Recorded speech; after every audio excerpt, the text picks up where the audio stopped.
A gente recebe aqui no Jornal da Manhã, segunda edição, o senador pela Rede do Amapá, Randolfo Rodrigues. Senador, muito bom dia para o senhor. Obrigada por falar à Jovem Pan sobre tantos assuntos, que nós temos para discutir aqui sobre esse Brasil.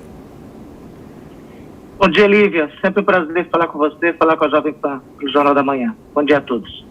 Bom, senador, vamos começar falando sobre a MP. O senhor apresentou uma emenda à medida provisória das vacinas para viabilizar condições que facilitem a distribuição de vacinas contra a Covid-19 no Brasil. Uma delas prevê que o governo federal aceite se responsabilizar por eventuais efeitos adversos decorrentes dos imunizantes. Senador, explica melhor para a gente esse ponto apresentado na MP, que é de sua autoria, como que a Anvisa entra nesse trecho? Bom, Lívia, perfeitamente. Primeiro o seguinte, a ideia é retirar os entraves burocráticos que hoje impedem a entrada de novas vacinas no Brasil. Eu quero recordar aqui para vocês que se tornou público há pouco tempo que a Pfizer do Brasil, em julho ou agosto do ano passado, apresentou uma oferta de vacinas para o governo brasileiro.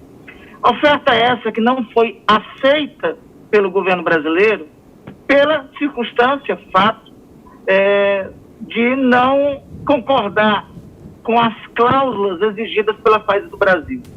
Uma dessas cláusulas pede para que a nação, o Estado Nacional que vai distribuir a vacina, assuma a responsabilidade civil sobre a distribuição de vacina aos seus usuários, aos seus cidadãos, né? Este termo de responsabilidade foi assinado por Israel, que já vacinou com a vacina da Pfizer mais de 60% da sua população, pelo Reino Unido, pela Europa, pelos Estados Unidos, e por vários locais que são muito mais avançados, pelo Chile, que é o segundo país das Américas a vacinar vacinando muito mais que o Brasil, já vacinou 10% de sua população, é o país da América que mais está vacinando, e no Brasil nós não assumimos esses condicionantes. Devido a isso, estamos vivendo a circunstância do dia de hoje, faltando vacina, como foi dito na reportagem ainda há pouco, por todo o Brasil. Previsão de insumos de vacina chegarem só semana que vem. Isso ocorre por quê? Nós temos, lamentavelmente, somente 2 vacinas disponibilizadas para os brasileiros nesse momento. A vacina, a Coronavac do Instituto Butantan e a AstraZeneca, desenvolvida no Brasil pela Fundação Fiocruz. Nós precisamos não somente de 2 vacinas, precisamos de várias vacinas. Como os países de todo o planeta que estão mais avançados na vacinação têm diferentes vacinas. Nós não estamos pedindo a substituição, a retirada da Anvisa do processo. Não. A ideia é autorizar o Estado brasileiro a assumir a responsabilidade civil, critérios exigidos pelo menos por 2 empresas até hoje, pela Pfizer e pela Johnson & Johnson, responsável pela vacina da Janssen, e a partir da autorização da Anvisa, repito, a partir da autorização da Anvisa, a vacina ser disponibilizada para brasileiras e brasileiros. Senador, isso tem alguma relação com o desejo do presidente Jair Bolsonaro, que na época ele falou também em assinar uma medida provisória exigindo que cada brasileiro assine um termo de responsabilidade para tomar qualquer vacina contra a Covid-19, ou não tem relação? Essa emenda que estamos fazendo é no âmbito de uma medida provisória editada pelo governo, a medida provisória 1026, que é a segunda medida provisória relacionada à vacina. A anterior, que já foi votada há 2 semanas pelo Congresso Nacional, a 1003, tratava basicamente de distribuição. Essa é uma segunda medida provisória. Nós, no âmbito dessa medida provisória, incluímos essa emenda, mas que não tem aí nenhum dispositivo da responsabilização pelo cidadão, porque, veja, a responsabilização pelo cidadão é um dispositivo. Vamos partir de um princípio básico, Lívia. Nós sempre fomos imunizados contra a gripe, contra a poliomielite. Nós temos uma experiência de imunização, nosso Plano Nacional de Imunização vem dos anos 70. Nós sempre tivemos uma experiência larga de imunização e nunca houve qualquer tipo de exigência para que o cidadão assumisse qualquer termo de responsabilidade.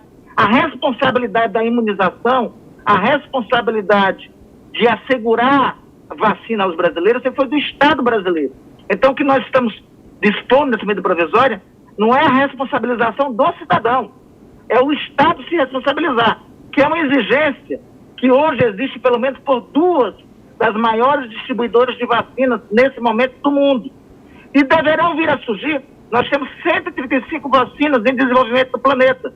Então, várias outras vacinas que estarão disponíveis vão exigir também essa condicionante para o Estado Nacional que vier a adquirir.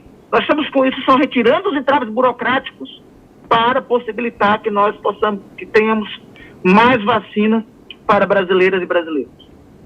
Senador, o senhor ainda pede que a União atenda a garantias e demais itens constitucionais que são imprescindíveis para consolidar o acesso do Brasil aos imunizantes disponíveis no mercado internacional. O senhor trata com urgência, uma vez que nós vemos as doses de vacina se esgotando nos estados e paralisando a campanha de vacinação? Lívia, é dramaticamente urgente. Eu vou adjetivar o termo urgência que você coloca. É dramaticamente urgente. Veja, reiterando, nós estamos nesse momento que eu estou falando com você, vários locais do país, inclusive aqui a capital do meu estado, onde estou, Macapá, as vacinas estão se esgotando. Nós estamos há quase um mês de vacinação e em números de hoje nós vacinamos só 2,6% dos brasileiros.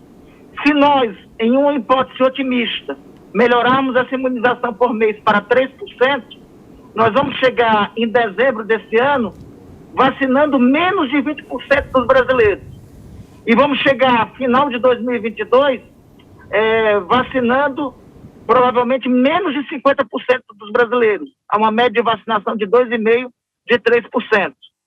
Nessa velocidade, nós concluiremos a imunização de 70% que é necessário para derrotar a pandemia somente em 2023 ou 2024.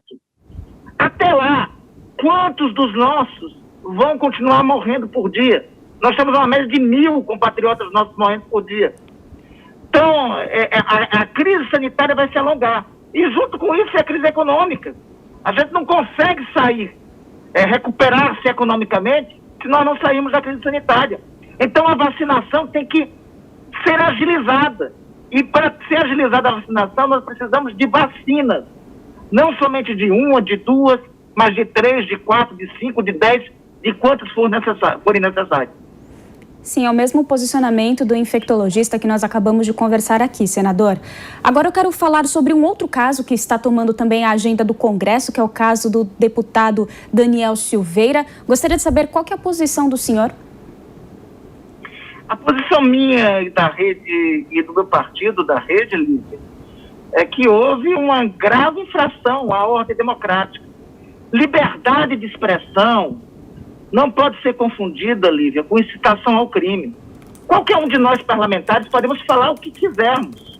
Isso está amparado na Constituição no artigo 52, inviolabilidade de opinião, palavras e votos. Só que o que está no artigo 52 não é direito absoluto. Nós não podemos chamar os brasileiros para uma guerra civil contra brasileiros. Nós não podemos incitar crime que é previsto. Nós não podemos roubar dinheiro público. E já teve casos desse tipo. Teve um senador contemporâneo meu que foi pego em uma ação articulada de corrupção, foi decretada sua prisão pelo Supremo Tribunal Federal e o Senado, naquela circunstância, manteve a prisão em flagrante. Então, crime comum cometido por nós, em flagrante delito, e incitação ao crime é crime, né? Artigo 286 do Código Penal. E veja, o que aconteceu nesse caso foi isso. Houve uma manifestação do deputado dizendo que iria agredir, atacar, ameaçando, além de se ameaçar o ministro do Supremo Tribunal Federal, ameaçando um cidadão. Então, isso é crime. registrado na sua rede social, no Twitter, é crime em flagrante delito. Então, a imunidade parlamentar ela não pode ser absoluta. E veja, a nossa preocupação nesse momento em especial é o seguinte: não podemos abrir precedentes para a destruição da ordem democrática. Advirto o que aconteceu em janeiro desse ano, no episódio do Capitólio nos Estados Unidos.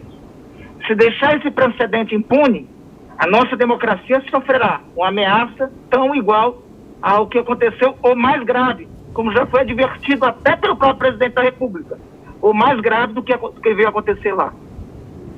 Nós conversamos com o senador Randolph Rodrigues pela Rede do Amapá. Senador, obrigado aqui pela entrevista e um ótimo dia para o senhor. Eu que agradeço, Lívia. Um bom dia a você e um bom dia a todos. Obrigada.